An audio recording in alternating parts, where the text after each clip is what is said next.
Hello, everyone. This is Tom Fox back for another episode of The Night Sky, a podcast about the eclipses coming to Kerrville. Today, we're thrilled to have Loretta Hidalgo Whitesides. Andrew and I met her this past week when she was on the lead, and we asked her if she would come tell her story for this podcast, and she graciously agreed. So, Loretta, first of all, thank you so much for visiting with us today. My pleasure. We, Great. we are almost 1 year out from the first of two eclipses. So, what is your role in the eclipse? How are you evangelizing it, and what brought you to Kerrville? Well, I love eclipses. I got to have the privilege of seeing my first eclipse back in 2001 in Zambia in Africa, and it was just amazing, and uh, just had me in tears. It was so beautiful. I was so overwhelmed. It was an incredible experience, and so I got hooked, and knew that the one was coming to the United States in 2017. So I went to that one, and then started looking at where are we going to go in 2024. And having lived in Houston when I worked at NASA Johnson Space Center right out of school, I was looking at Texas because that seemed like a good place for space people to go. And I saw that right where the center line crossed Interstate 10, which is where we come out from California, is Kerrville. And I thought, Kerrville, that's where Julie lives. It's And so I was excited because I actually had a connection to Kerrville. So one of my childhood friends, Julie Strachey, we went to summer camp together when we were teenagers. And so, and we still go to summer camp together. She drives out from Kerrville to California every summer to be with us. And my whole camp we all drove to our other friend's house in Oregon for the 2017 eclipse. And then, because she was on the center line in Oregon. And then we all found out that our other camp friend, Julie's on the center line in 2024. So it's just a whole camp weekend all the way around. Could I ask you to step back and tell us about your academic background, where you grew up, and what you did professionally before we get into your current gigs? Sure. I grew up in Sonoma County, so Northern California, about an hour north of San Francisco, with redwood trees and wine country. And went to Stanford, I was an astrobiologist looking at how do we grow plants in space, like Mark Watney in The Martian. I got to grow my potatoes on Mars. And went to Johnson Space Center after school, and then working with the medical astronauts and on space station hardware evaluations, and then went back to California and working at NASA Ames, and then on to Caltech to start some graduate school work in astrobiology. And what brought you to Kerrville for this trip? Well, this trip, we're coming up. This is the T-1 year mark, April 8th, and so I wanted to be here. I wanted to be boots on the ground and meeting people and getting the city excited, because there's a lot of messaging out there like, oh, it's apocalyptic, the traffic and everything's going to be terrible. And I'm like, no, wait a minute. No, this is going to be amazing. This is going to be life-changing. This is going to be awe-inspiring. This is going to be one of the most powerful days of your life. And it's nothing to be afraid of. It's something to be excited about and looking forward to, and inviting all your friends and family for. Andrew? Okay, so you might have already covered this, but maybe expand just a little bit on what's the most exciting aspect of this event from your perspective. Yeah. So, people don't. The most exciting part of the eclipse is the experience. It's a very human experience. You'll hear a lot about the danger. You'll hear a lot about the science. But what I'm really excited to talk about, what I love to talk about, why I'm here, why I call myself an evangelist, is because I love to share with people how magical it is. So you'll be looking up at the sky, and it takes about an hour for the moon to totally cover the sun. So it's this. You've seen, and we've all seen partial eclipses before, because that happened, with the glasses. You saw the light out of the sun. But what's totally different about being in this 100-mile ribbon in the middle of the United States, being in where the circular shadow of the moon is going to pass over us, and Kerrville will be right in the middle of that circle. So that's why we get the most time in the shadow, is when the moon clicks into place, it'll go dark, and it'll be 1:30 in the afternoon, and the sky is just going to go dark like it's nighttime, and the stars are going to come out. It's like an hour past sunset. It'll look like sunset in every direction. It'll be a setting sun colors, and the animals will be confused. They'll like go back. The cows might go back to the barn, and the birds, settle down for the night, and what's interesting is that we'll actually be like overwhelmed. Our senses. The light is so different. The light is like nothing you've ever seen before. It's so eerie. It's so different. It's so novel. It's so unique. It's so magical that you're so present, and like everything yesterday goes away, everything tomorrow goes away, and you're just here in this moment. And that's actually what makes any moment magical, is just being fully present. And that's what the eclipse will do. It'll have you be right there, overwhelmed. And I actually had for me, I say it's the closest you can get to being in space with your feet still on the ground. I feel like these discs that I mostly just ignore suddenly get transformed into these massive celestial spheres. And I'm out in the solar system watching them align in the heavens. And I actually had a 9-year-old say to his mom, wow, I never realized how small I am. And so that's that idea of like getting our place in the cosmos. I think you described those kind of moments in your book as World 2, right? Yes. Being present and where time kind of stops and everything just seems to, like, you're only focused on what's happening right in front of you. So it's pretty powerful to hear you talk about that. So I have one other question about how does the space community and your connections within the space community, the people how are they responding to this event? Because obviously you're really excited about it. You're here in Kerrville. You're talking it up. Talking to us about it. But how do maybe some of your peers or colleagues in that community responding to that event? Oh, everyone's super excited about this. They're like, "Oh, where do we go to watch this eclipse, Loretta?" And I'm like, "Kerrville. That's where you go." And it's incredible because we have, Jeff Bezos's Blue Origin space company is in Texas and in West Texas and Van Horn, and so their closest center line is Kerrville, and Elon Musk has his SpaceX folks down in Boca Chica, and their closest center line is Kerrville, and NASA Johnson Space Center in Houston, their closest center line is Kerrville. So I'm really just been encouraging the whole community to come out to the Hill Country and join us to watch this eclipse all together. So we've got Bill Nye coming, and I'm telling all the astronauts they got to be out here, or somewhere, at least somewhere on the center line. Golly, Bill Nye, that is extremely sentimental for me because I grew up watching him. I was of that era, like that's great, awesome. Tom, over to you, sir. So I heard you talk about the Oregon eclipse. I heard you talk about the Zambia eclipse. Was there one in between? There was one after the Idaho eclipse. That's where we were, was Idaho.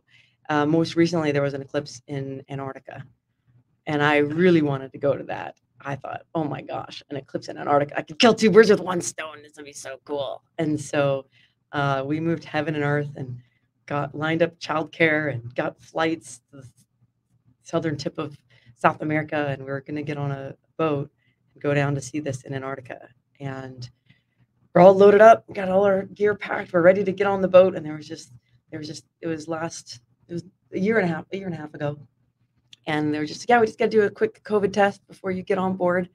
And of all, hundreds of people who are boarding the ship, they pulled me out of line and they're like, maybe we'll just do another test just to be safe. And I had COVID. So I missed the boat. So tell us about, is each eclipse different? And was Zambia different than Oregon? Do you experience the same? Do you feel the same things? Could you really maybe help us understand what you felt? Such a great question, because the Zambia eclipse blew my mind. It was so powerful and so amazing. And in 2017, I was watching it and I thought to myself, it doesn't feel as dark as Zambia. That's weird. And so I just sort of noticed that. And I went back and looked and started studying and learning more about eclipses. And I realized that eclipses vary, not just in the amount of time, but in the position of the moon. So our moon doesn't orbit in a perfect circle around the sun. It's an ellipse, like an oval. And so sometimes it's farther away and sometimes it's closer. And so when the moon is in front of the sun, it matters for that particular eclipse. So in 2017, the moon was a little bit farther away from the Earth than it was in Zambia. It was 103% coverage. So, we'll have the annular eclipse in October. That's when the moon is definitely too far away. It doesn't even cover the sun all the way. So it leaves this ring of sun around the edge, ring of fire, and that'll be our annular practice eclipse in October. But in 2017, it was a little bit closer, so it covered 103% of the sun. So it's close enough to cover the whole thing and then 3% more. This eclipse we're getting next year in Kerrville will match more what I saw in Africa. It's going to cover 105% of the sun. So it's going to be even closer to us and blocking more of the light. So I think it's going to get darker. And I know it's going to be longer because in 2017, we got about 2 minutes and 17 seconds in Idaho, and where we were relative to the center line. And the maximum was like 2 minutes and 27 seconds of anyone, anywhere. And here in Kerrville, we're going to get 4 minutes and 27 seconds. So we're going to get almost double or 2 minutes more than we got in 2017. So if you know anyone who traveled to see it in 2017, you'd be like, oh, I know, but this one's going to be even better. You got to come. I assume there was some point in your life where you fell in love with the stars. Our first guest on this podcast series is an astrophysicist, and he talked about an 8-year-old boy whose teacher talked about the moons of Jupiter, and from that moment, he was looking into the sky. And so, my parents are school teachers, so I'm always intrigued by teaching and teachers. How can teachers and schools use this event to really excite a new generation of astrophysicists, astronauts, or anyone who wants to be in that community to really lead us into the middle and late 21st century? That is such a beautiful question, Tom. I love it. Yeah, I think a lot of these things happen in our formative years. I mean, I know I went to Kennedy Space Center. I don't even remember going to Kennedy Space Center when I was 5 years old, but there's a picture of me sitting in the lunar rover, just beaming ear to ear, with holding all my space books that we just got at the gift shop, and clearly had a big impact on me. And I remember, in kindergarten, I have memories of the teacher putting an astronaut up on the bulletin board, a cutout, and if we could get all our letters correct in kindergarten, we would get our school picture put in the faceplate of the astronaut. And I just remember being like, "Oh, I want my picture in that astronaut suit so bad." And so I was like practicing my letters and stuff. So I think there's these young people are ripe and ready to be inspired by the cosmos. I know at our summer camp where I met Julie Strachey, that's where I fell in love with the stars and was saw the Milky Way, and had somebody teach me the constellations and where Vega is, and Delphinus is like the dolphin. Just magical stuff. So the teachers I'm really excited about getting engaged with the schools in this area and getting the young people excited and making sure they are equipped so that they can teach their parents what they need to be doing for this eclipse and wow them with their knowledge. I want to make some really fun presentations and videos that appeal to that age group, that they can get their head around. I just got some good ideas. Some YouTubers we need to get help from because they're really good at making science accessible and fun. And getting these young people engaged and excited about what's possible. Andrew? Okay, so see if I can tie these two dots together. So keeping with that same line of thought, your book, which by the way I mentioned it a second ago, but it's called The New Right Stuff: Using Space to Bring Out the Best in You. How do you think this event could unite us as a community or bring out the best in us as a community here in Kerrville? I mean, this is like my third or fourth trip to Kerrville in the last year, because this is it so bowls me over, this opportunity.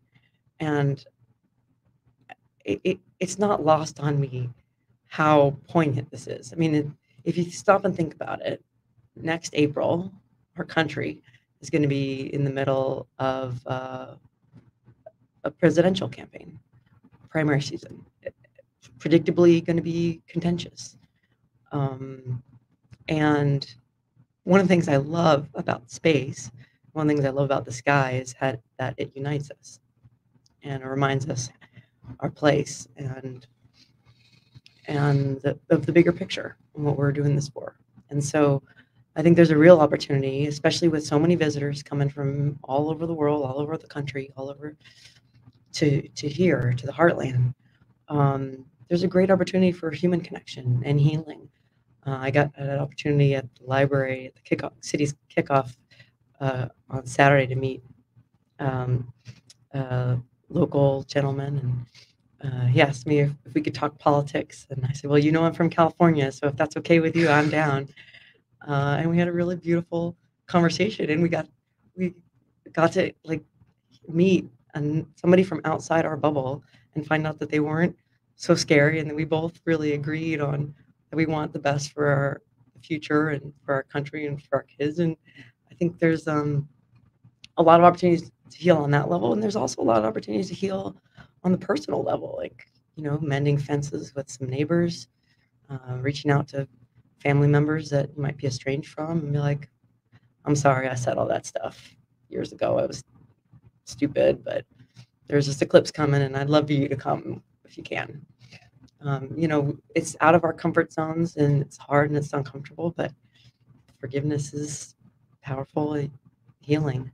And if we could do that, you know, that'll, you know, don't wait for a medical diagnosis or a car accident or a hurricane to get you to do stuff that you could do now.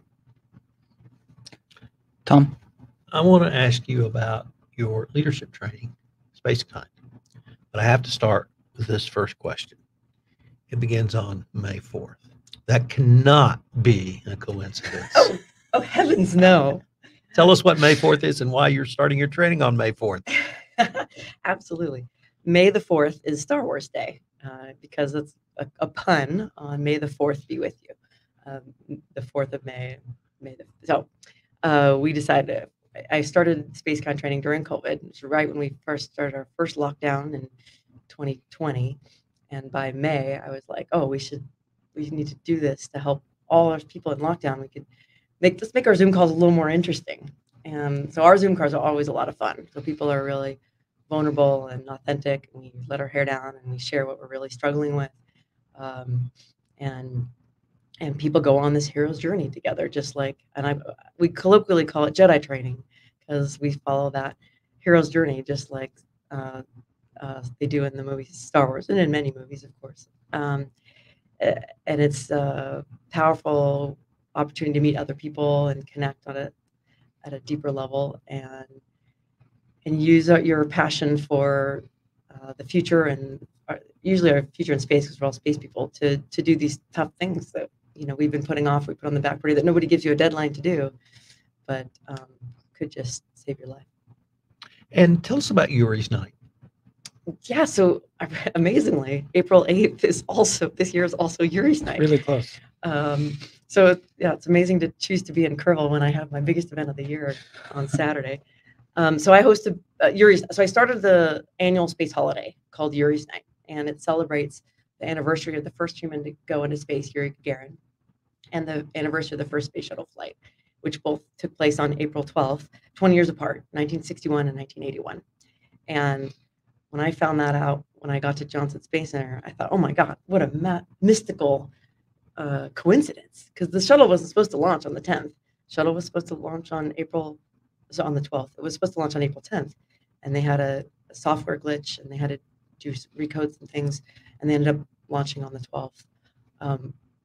But it made for this really cosmic alignment of our space anniversaries. So at Yuri's Night, we used that as an opportunity to celebrate the power of space to bring the world together. And in the 90s, when I was working at Johnson Space Center on the International Space Station and working with all these engineers in Texas, learning Russian so they could go collaborate in Moscow and Здравствуйте. It was just a beautiful time because I grew up in the height of the Cold War and worried about nuclear weapons falling on our house, and seeing how far we'd come and how space had helped make that happen was something we wanted to celebrate and help continue. So we throw a big party under the space shuttle in LA and under the space shuttle in Florida this Saturday and next Saturday, or the 8th and the 15th of April. And we're going to have astronauts there, like Jessica Watkins, who's an Artemis astronaut. She just got back from 170 days on the International Space Station, and other astronauts, as well as television personalities like Walter Koenig, who played Lieutenant Chekhov from the original Star Trek series, and Gates McFadden, who was Dr. Crusher on the Next Generation, and other actors from The Expanse and Orville and Space Force and all our favorite shows. And JPL will be there with the Mars helicopter, and we'll have meteorites you can hold and DJs, and be able to dance under the shuttle till midnight. So that's what we usually do on April 8th every year. But I've already warned the whole space community that we're not doing events. We're not doing an event under the shuttle next year. Everyone's coming to Kerrville, so they are already under notice that we're revectoring to Texas next year. That's exciting. I think that's the end of my line of questioning. If you got, do you want to talk about maybe your upcoming journey that's in the works from Virgin Galactic? Oh, right. Yeah. It's so much going on. I forget. Oh, right. I forgot. I'm going to space. That part. Thanks, Andy. So in 2005, my then boyfriend and I bought tickets to fly on Virgin Galactic. And now we've been married for 15 years, and super excited because looks like Virgin Galactic is going to start flying our first customers this summer, which I'm really excited about. And it'll be a suborbital flight like Alan Shepard did in 1961. And so we'll go up in an airplane, we'll drop the rocket, launch up into space. So we'll get about 3.5 minutes of weightlessness.